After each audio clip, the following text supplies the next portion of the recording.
All right, so let us continue with this gospel reading, and we're on the chapter The Master and Keshab. And the date is a mystery. It's early. It's October 27th, 1882. Why shouldn't one be able to realize God in this world? King Janaka had such realization. Ram Prasad described the world as a mere framework of illusion. But if one loves God's hallowed feet, then this very world is a mansion of mirth. Here I can eat, here drink, and make merry. Janaka's might was unsurpassed.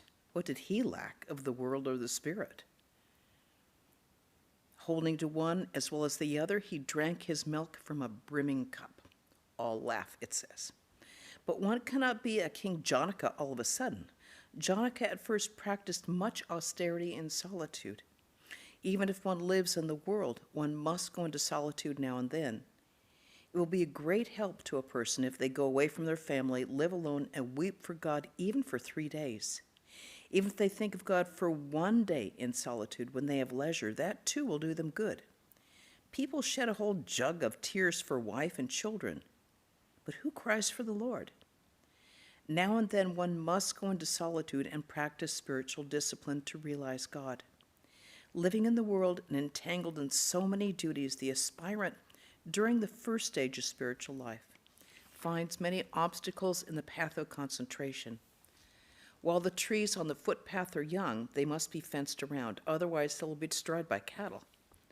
The fence is necessary when the tree is young, but it can be taken away when the trunk is thick and strong. Then the tree won't be hurt, even if an elephant is tied to it. The disease of worldliness is like typhoid. There's a huge jug of water and a jar of savory pickles in the typhoid patient's room. If you want to cure him of his illness, you must remove him from that room.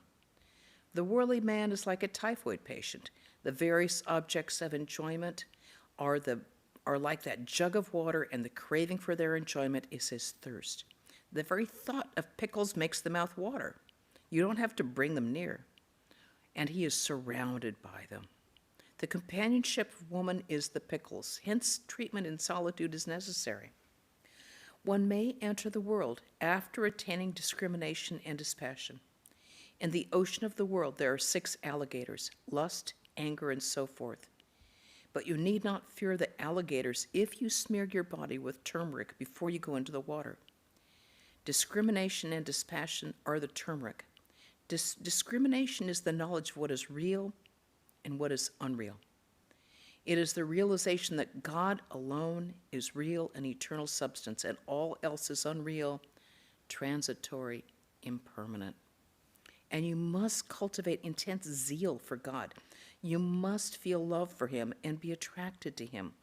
The gopis at Vrindavan felt the attraction of Krishna. Let me sing you a song. Listen. The flute has sounded in yonder wood. There I must fly, for Krishna waits on the path. Tell me, friends, will you come along or no? To you, my Krishna is merely an empty name. To me, he is the anguish of my heart. You hear his flute notes only with your ears, but oh, I hear them in my deepest soul. I keep hearing his flute calling, Radha, come out. Without you, the grove is shorn of its loveliness. The master sang the song with tears in his eyes and said to Keshab and the other Brahmo devotees, whether you accept Radha and Krishna or not, please do accept their attraction for each other. Try to create that same yearning in your heart for God. Yearning is all you need in order to realize him. Gradually, the ebb tide set in. The steamboat was speeding toward Calcutta. It passed under the Howrah Bridge and came within sight of the botanical garden. The captain was asked to go a little farther down the river. The passengers were enchanted with the master's words, and most of them had no idea of the time or how far they had gone. Keshav began to serve some puffed rice and grated coconut. The guest held these in the folds of their wearing cloths and presently started to eat. Everyone was joyful.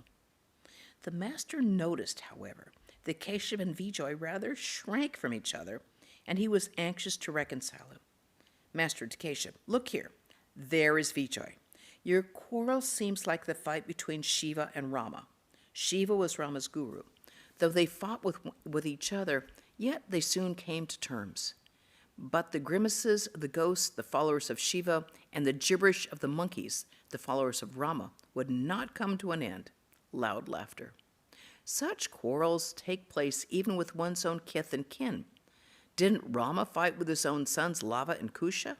Again, you must have noticed how a mother and daughter, living together and having the same spiritual end in view, observe their religious fast separately on Tuesdays, each on her own account, as if the welfare of the mother was different from the welfare of the daughter.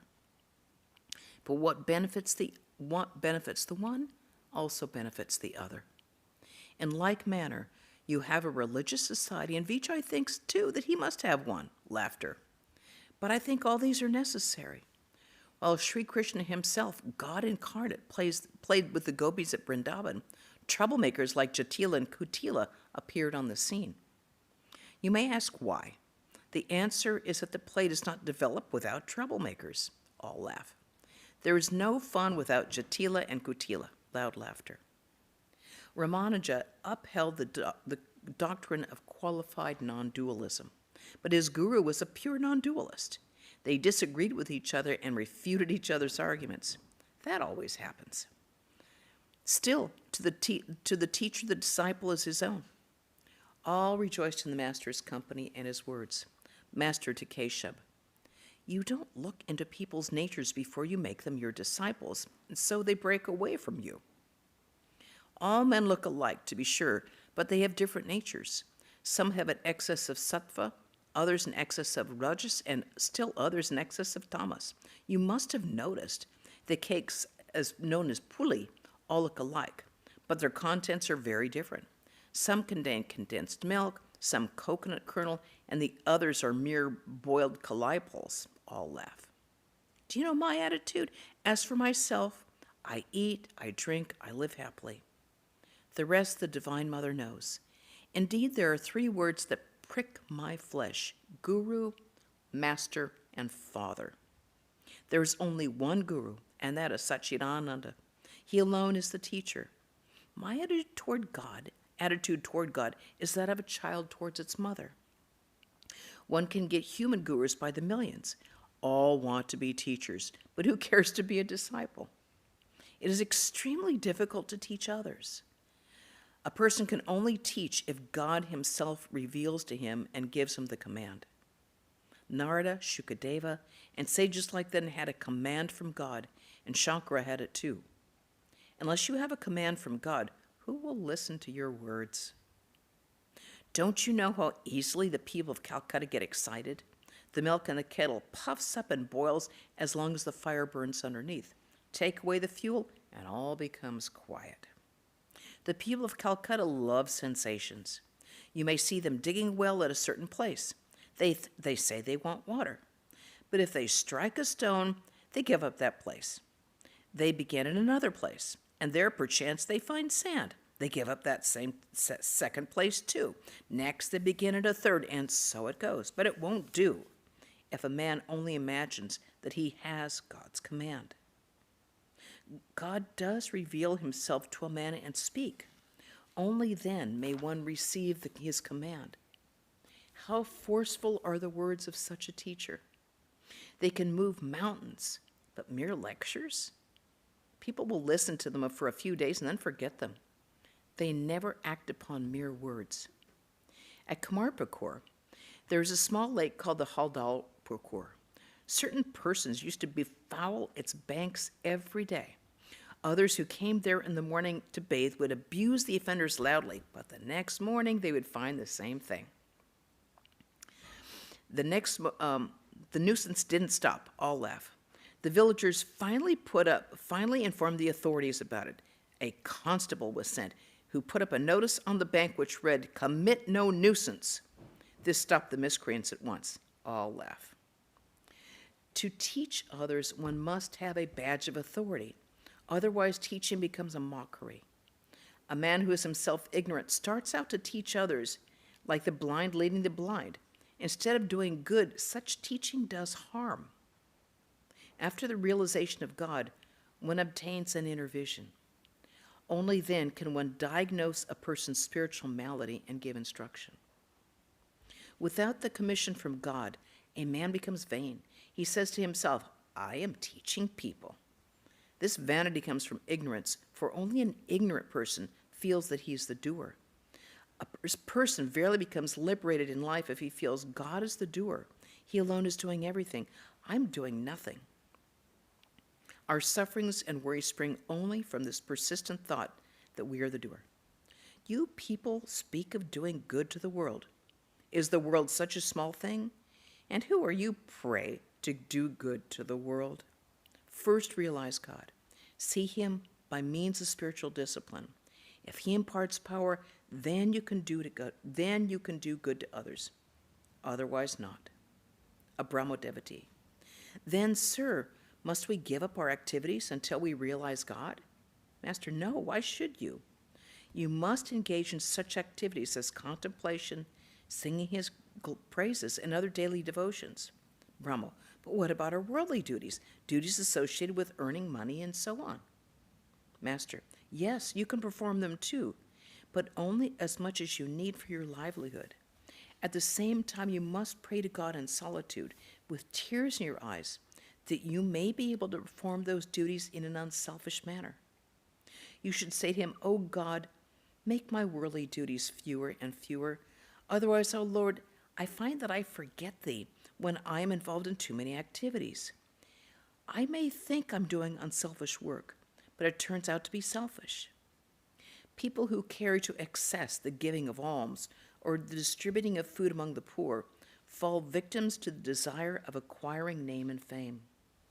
Shambhu Malik once talked about establishing hospitals, dispensaries, and schools, making roads, digging public reservoirs, and so forth. I said to him, don't go out of your way to look for such works.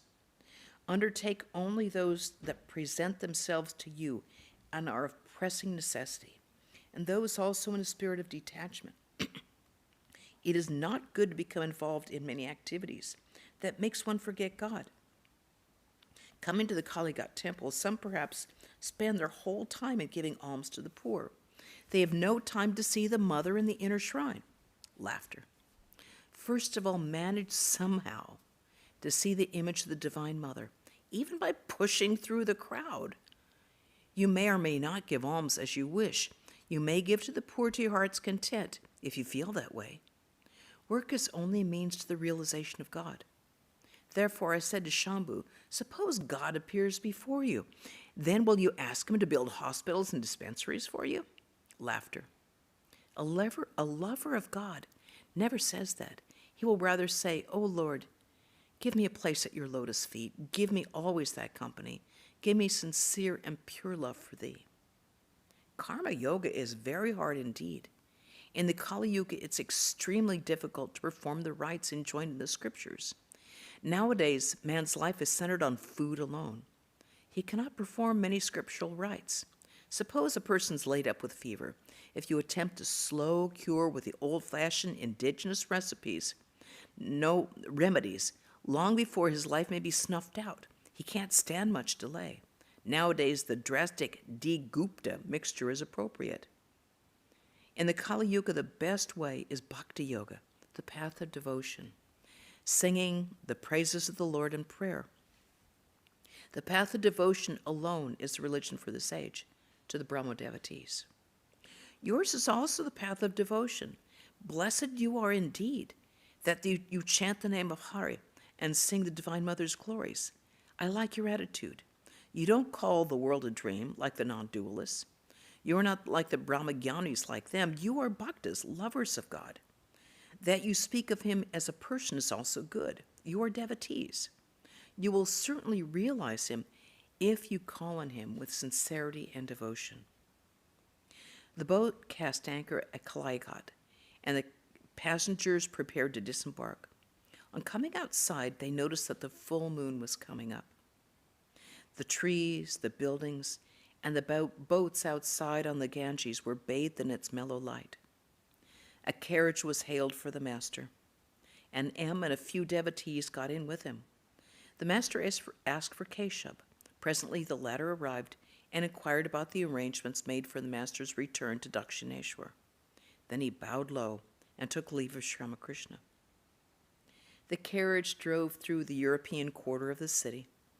The master enjoyed the sight of the beautiful mansions on both sides of the well-lighted streets. Suddenly he said, "I am thirsty. What's to be done?" Nandalal, Keshab's nephew, stopped the carriage before the India Club, and went upstairs to get some water. The master inquired whether the glass had been well washed. On being assured that it had, he drank the water. As the carriage went along, the master put his head outside the window and looked with childlike enjoyment at the people, the vehicles, the horses, and the streets, all flooded with moonlight. Now and then he heard the European ladies singing at the piano. He was in a very happy mood.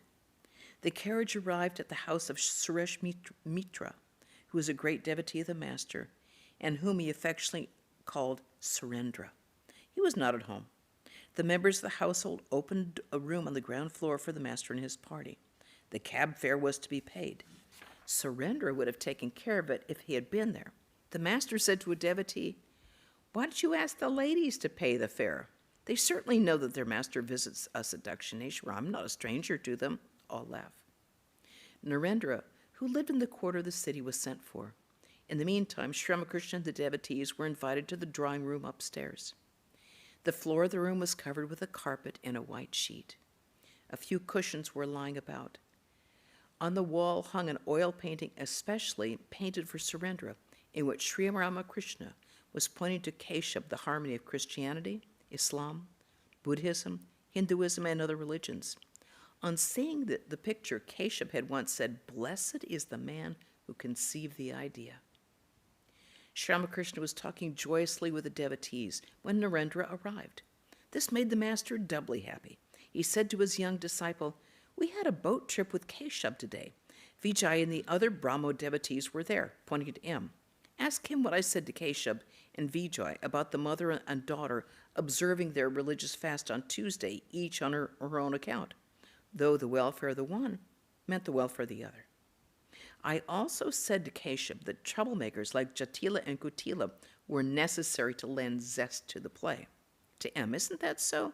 M, "Yes, sir, quite so." It was late. Surendra had not yet returned. The master had to leave for the temple garden, and a cab was brought for him. M and Narendra saluted him and took their leave. Sri Ramakrishna's carriage started for Dakshineshwar through the moonlit streets. And we end that chapter. So up to this point, are there any questions, any discussion, any arguments? Nothing? Okay. Everyone's just perfectly okay with that?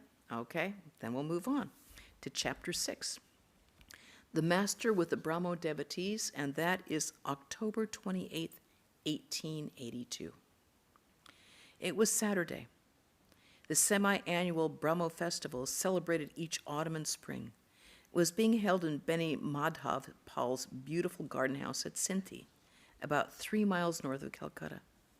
The house stood in a secluded place for contemplation. The trees were laden with flowers. Artificial lakes and grassy banks and green arbors enhanced the beauty of the grounds. Just as the fleecy clouds were turning golden in the light of the setting sun, the master arrived. Many devotees had attended the morning devotions, and in the afternoon, people from Calcutta and the neighboring villages joined them. Shivanath, the great Brahmo devotee, whom the master loved dearly, was one of the large gathering of the members of the Brahmo Samaj who had been eagerly awaiting the master's arrival. When the carriage bringing the master and a few devotees reached the garden house, the assembly stood up and respectfully to receive him. There was a sudden silence, like that which comes when the curtain in a theater is about to be rung up. People who had been conversing with one another now fixed their attention on the master's serene face, eager not to lose one word that might fall from his lips. At the sight of Shivanath, the master cried out joyously, "Ah, here is Shivanath! You see, you are a devotee of God. The very sight of you gladdens my heart. One hemp smoker feels very happy to meet another. Very often they embrace each other in exuberance of joy." The devotees burst out laughing. "Master, many people visit the temple garden at Dakshineshwar. If I see some among the visitors indifferent to God, I say to them, 'You'd better sit over there.' Or sometimes I say, 'Go and see the beautiful buildings.'" Laughter. "Sometimes I find that the devotees of God are accompanied by worthless people. Their companions are immersed in gross worldliness and don't enjoy spiritual talk at all. Since the devotees keep on for a long time talking with me about God, the others become restless. Finding it impossible to sit there any longer, they whisper to their devotee friends, 'When shall we be going? How long will you stay here?' The devotees say, 'Wait a bit, we shall go after a little while.' Then the worldly people say in a disgusted tone, 'Well, then, you can talk. We're going to wait for you in the boat.'" All laugh. Worldly people will never listen to you if you ask them to renounce everything and devote themselves wholeheartedly to God. Therefore, Chaitanya Anita, after some deliberation, made an arrangement to attract the worldly.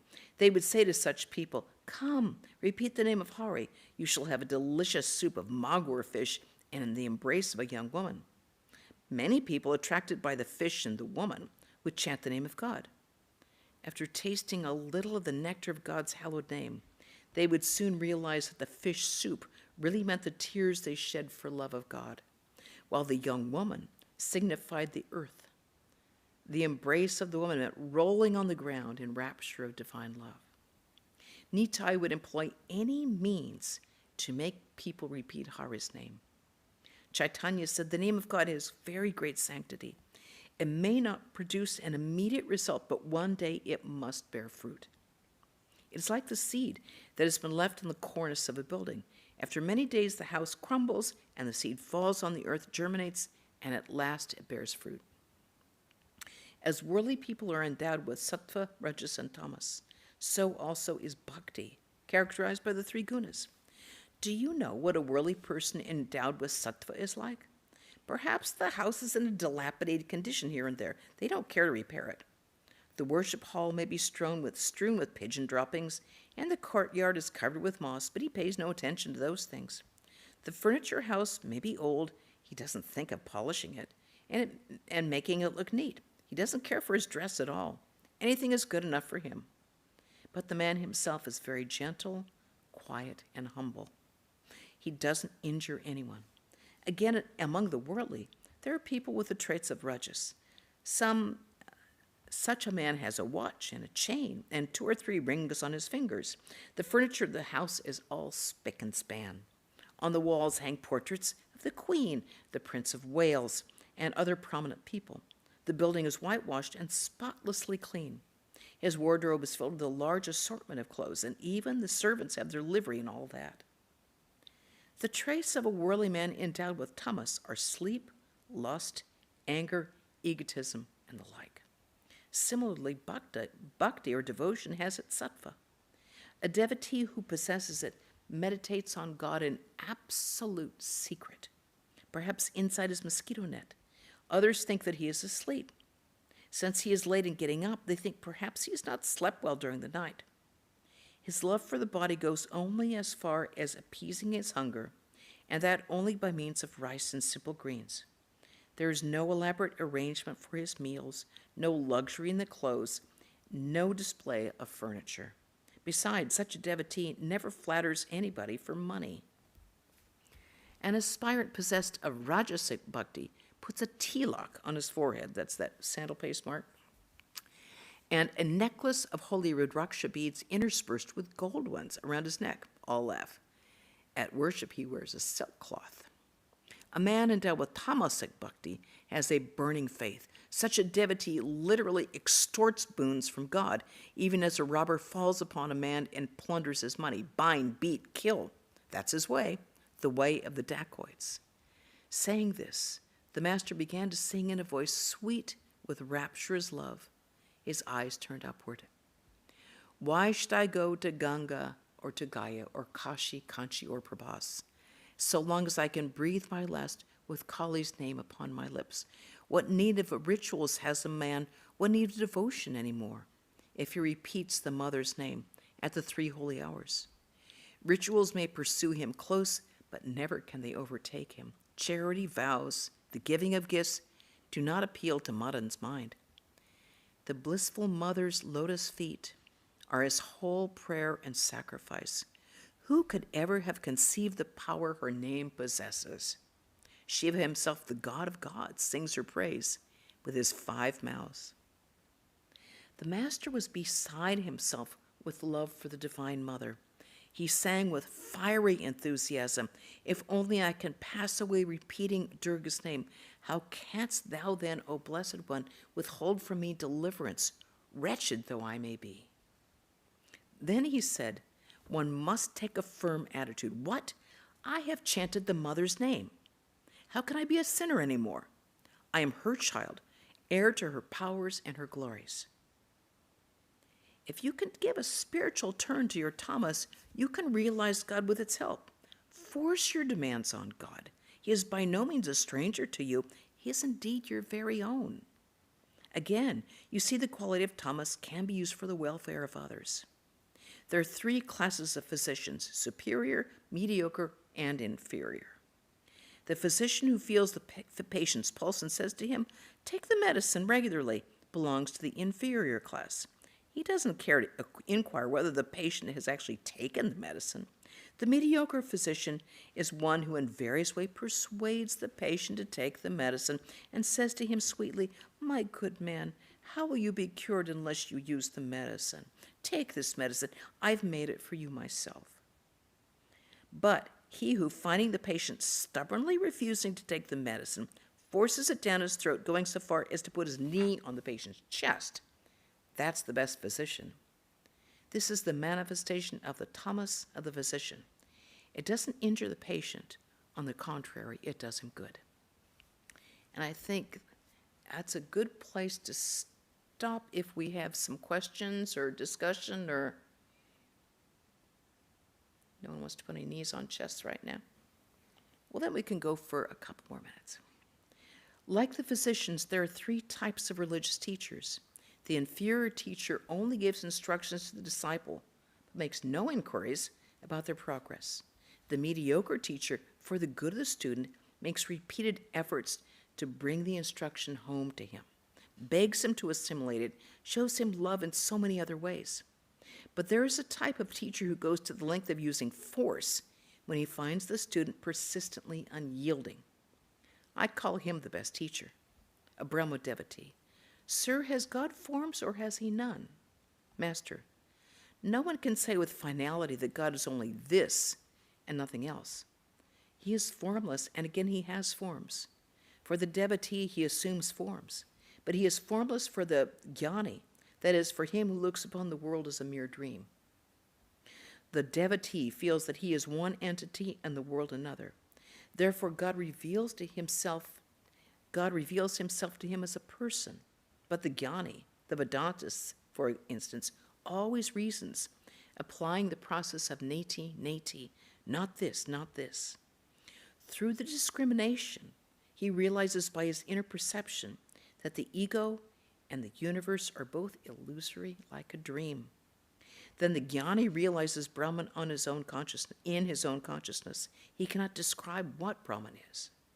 Do you know what I mean? Think of Brahman, existence, knowledge, bliss, absolute, as the shoreless ocean. Through the cooling influence, as it were, of the bhakta's love, the devotee's love, the water has frozen in places into blocks of ice. In other words, God now and then assumes various forms for his lovers and reveals himself to them as a person. Even with the rising of the sun of knowledge, the blocks of ice melt. Then one doesn't feel any more that God is a person, nor does one see God's forms. What he is cannot be described. Who will describe him? He who would do so disappears. He cannot find his eye anymore. If one analyzes oneself, one doesn't find any such thing as I. Take an onion, for example. First, you peel off the red outer skin, then you find the thick white skin. Peel off one after the other, and you won't find anything inside. In that state, a person no longer feels the existence of the ego, and who is there left to seek it? Who can describe how he feels in that state, in his own pure consciousness, about the real nature of Brahman? Once a salt doll went to measure the depth of the ocean, no sooner was it in the water than it melted. Now, who is there to tell the depth? There is a sign of perfect knowledge. A person becomes silent when it is attained.